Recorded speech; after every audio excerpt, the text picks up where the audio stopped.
Hi friends, welcome back to my channel. இன்னைக்கு நம்ம பார்க்க போற வீடியோ என்னன்னு பார்த்தீங்கன்னா நிம்மதி தரும் வீடு வாஸ்து. வாங்க இன்னைக்கு அதை பற்றி தெரிஞ்சுக்கலாம்.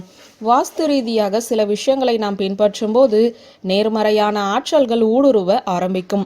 வாஸ்து வீட்டிற்கான நுண் அறிவுகளை வழங்குகிறது. வாஸ்து என்பது வேறொன்றும் இல்லை, நம் வீட்டின் அமைதி மற்றும் நேர்மறை ஆற்றல்களை பிரதிபலிக்கும் ஒரு அற்புத பரிகாரம் என்றே சொல்லலாம். வாஸ்து ரீதியாக நீங்கள் வீட்டிற்கு வரும்போது நிம்மதியுடன் இருக்க இந்த 5 விஷயங்களை கடைபிடிக்க வேண்டும். அது என்னென்ன என்றுதான் இப்போது நாம் பார்க்க போகிறோம். வீட்டிற்கு வந்தாலே போதும் உடனே ஏதாவது ஒரு சண்டை, வம்பு வழக்குகள் என்று சதா பிரச்சனைகளோடு இருப்பவர்கள் ஏண்டா வீட்டிற்கு வருகிறோம் என்று நினைப்பதுண்டு. இதற்கு வீட்டில் இருக்கக்கூடிய எதிர்மறை ஆற்றல்கள் தான் காரணம் என்கிறது வாஸ்து.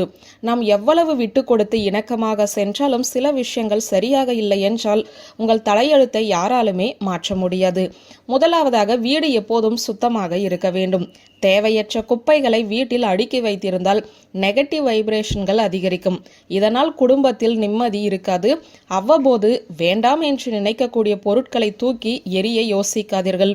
சில வருடங்கள் கழித்து அது உங்களுக்கு பயன்படாமல் வீணாகிவிடும்.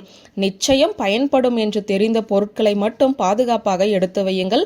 மற்றவற்றை தூக்கி எரித்து விடுங்கள். இரண்டாவதாக, வாஸ்து ரீதியாக வீட்டிற்குள் சூரிய வெளிச்சம் வர வேண்டும்.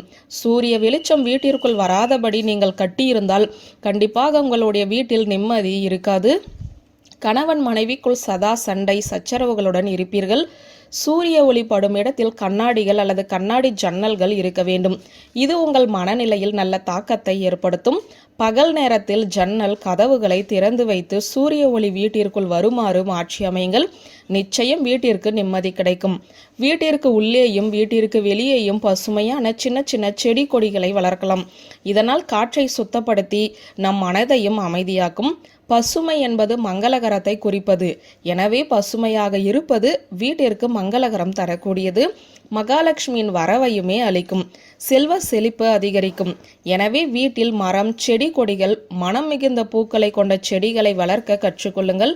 பசுமையான செடிகள் உங்களின் உயிர் சக்தியை ஊக்குவிக்கும்.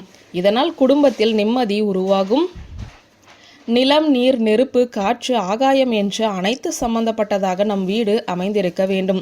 தண்ணீர் பானைகள், மீன் தொட்டிகள், நீர்வீழ்ச்சிகள் போன்றவற்றை உருவாக்கலாம். வர்ண மெழுகுவர்த்திகளை ஏற்றி வைப்பது, ஒளிரும் மின் விளக்குகளை பொருத்துவது போன்றவையுமே மன அமைதியை ஏற்படுத்தும். மெல்லிய ஓசைகளை எழுப்பக்கூடிய அமைப்புகள், பூஜை அறையில் மந்திர ஒலிகள் போன்றவற்றையும் அமைத்தால் வீடு சுபிட்சமாக இருக்கும். கடைசியாக, வீட்டில் ஒரு சிறு இடத்தில் நீங்கள் யோகா, தியானம் போன்றவற்றை மேற்கொள்வதற்குரிய ஏற்பாடுகளையும் தயார் செய்யுங்கள். அந்த இடத்தில் ஆன்மீக சின்னங்கள், உத்வேகம் தரக்கூடிய படங்கள் போன்றவற்றை அமைத்து வைத்திருந்தால் நிம்மதிக்கு வாஸ்து கேரண்டியாகும். வியூவர்ஸ், இந்த வீடியோ உங்களுக்கு பிடித்திருந்தால் லைக், கமெண்ட், ஷேர் பண்ணுங்க. நன்றி.